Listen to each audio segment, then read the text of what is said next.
Hello mga katinders, na-miss si Mami Tin. So, naging busy ako today dahil graduation ng aking anak. So, ang si-share ko sa inyo ay yung aking napakasimpleng makeup routine tuwing may event ako sa school, sa mga parties, or sa kung ano-ano mga ka-ek-ekan ni Mami Tins. So, simple lang. Ayan. So, dito yung aking aircon kasi para hindi mainit. Okay? So, before akong maglagay na kung ano-ano sa pagmumukha ko kasi naka-ready na yung aking dress. So, kanina, uminom ako ng produkto ni Rosmar, Milky Melon. Ayan, ito yung parang, kasi bawal mag-poop, di ba? Doon sa event na yun. So, ito siya parang fresh lang yung feeling at may vitamin E at vitamin C. So, dati, hindi naman ako masyadong maarte sa sarili na wala naman akong nilalagay. Pero ngayon, kasi kailangan na to eh. Kasi 42 na si Mami Tin. So, kailangan ko na yung parang may konting ilalagay, may konting iniinom, para kahit papano naman di tayo magmukhang senior citizen. Diba? So, kakatapos ko lang naligo. Ayan, kita niya naman, diba? So, yan na yung setup ng aking hair. Hindi ko na siya i-blower. So, daan ko na yan sa pa-hairband. So, bumili ako sa Victoria kahapon. At may napili akong dalawa. Mura lang. So, ito. So, yung gagamitin ko ito. Kasi bagay siya sa damit ko. Sa halagang 49 pesos lang. Shout out sa mga taga Victoria. And then, at first, maglagay ako ng Vitress. Ito. Para may something fragrant lang sa aking buhok. Ayan. Spray lang. Ganun lang. Ayan. So, para hindi tayo mag-amoy ewan doon. So, super bango siya. Ayan, floral bloom. Ayan, so mabango na.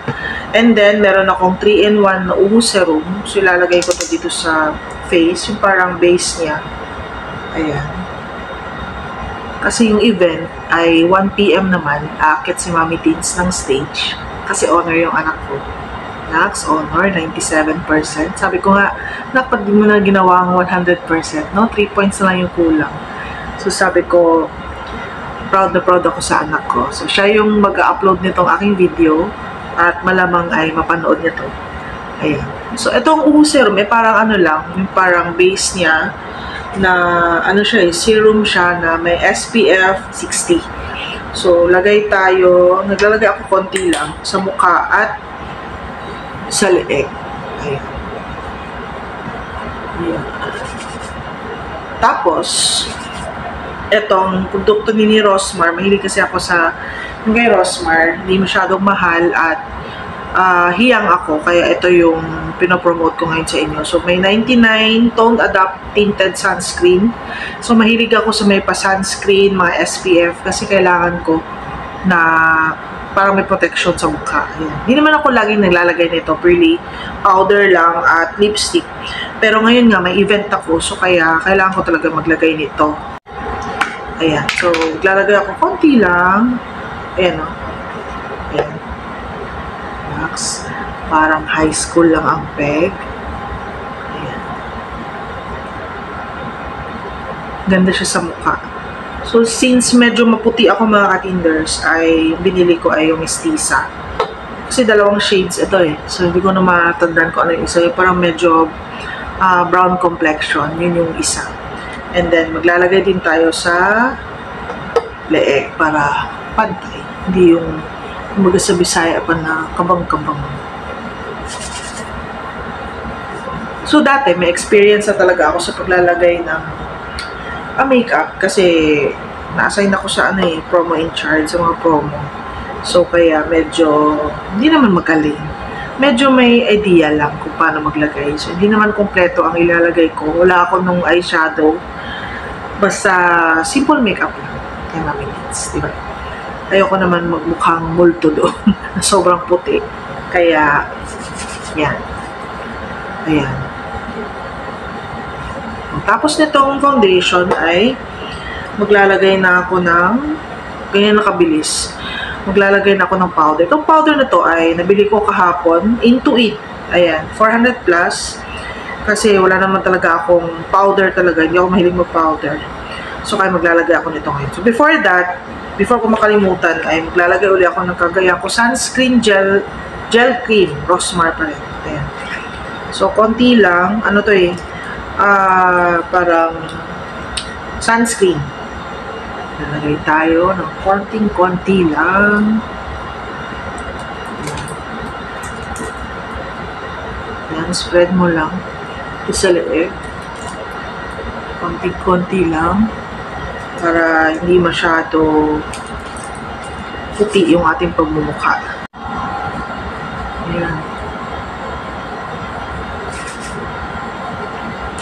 Kalimutan ko mag-buy ng blade para dito sa kilay ko. So, pwede na yan. Diskartehan ko na lang yung mamaya. Ayan.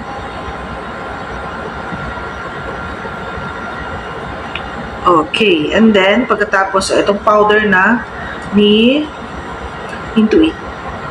Ayan. Sali mo to. Lalagay ito. Hindi ko everyday ginagawa itong mga katinders. Tuwing may event lang ako. Kasi pag palagi ka naka-makeup ay parang bilis mong magmukhang matanda. So kaya pag may okasyon lang talaga at kung kailangan, saka ako naglalagay ng mga ganito. Kapag wala ay purely ano lang, powder and lipstick na lang. Yung sunscreen, powder, lipstick, tsaka may konting ano dito. So, ganun lang. Yan ang aking routine. So, ito medyo special to occasion na to, kaya kailangan natin mag-ayos. Pagkatapos kung maglagay ng powder ay ito na. Gusto ko to. Itong Lip and Cheek Stain ng Everbelena. Ito talaga yung parang perfect blend talaga siya sa akin. So, hindi ko alam anong kulay nito. Basta ganito siya. Medyo dark. Parang dugo yung kulay niya. Kasi parang natural look. Ayan. So, maglalagay ako konti. Dala man itong matanggal at mawala. So, kaya, ayan. Ganito lang kaliit. Blend mo lang. Ayan. So, ito sa kabila para pantay. Blend mo rin. So, pag mga ganito, paglagay mo, scattered mo kaagad. Huwag yung parang nakapondo gano'n kasi magano siya eh, parang may maliit na ganito. Ang pangit naman tingnan. So, paglagay mo ng itong gel cream ay scattered mo kaagad gano'n para pag matuyo na, maganda siya tingnan. Okay? And then, ano pa ba yung next ko? Yan, lipstick na.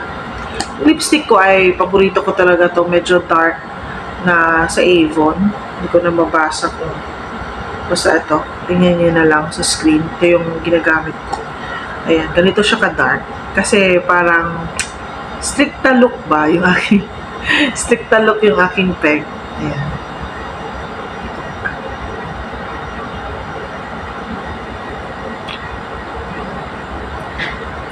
So, marami naman akong kulay sa lipstick pero ito talaga yung pinaka-paborito ko. Sakto, yung aking dress, papakita ko sa inyo, red din.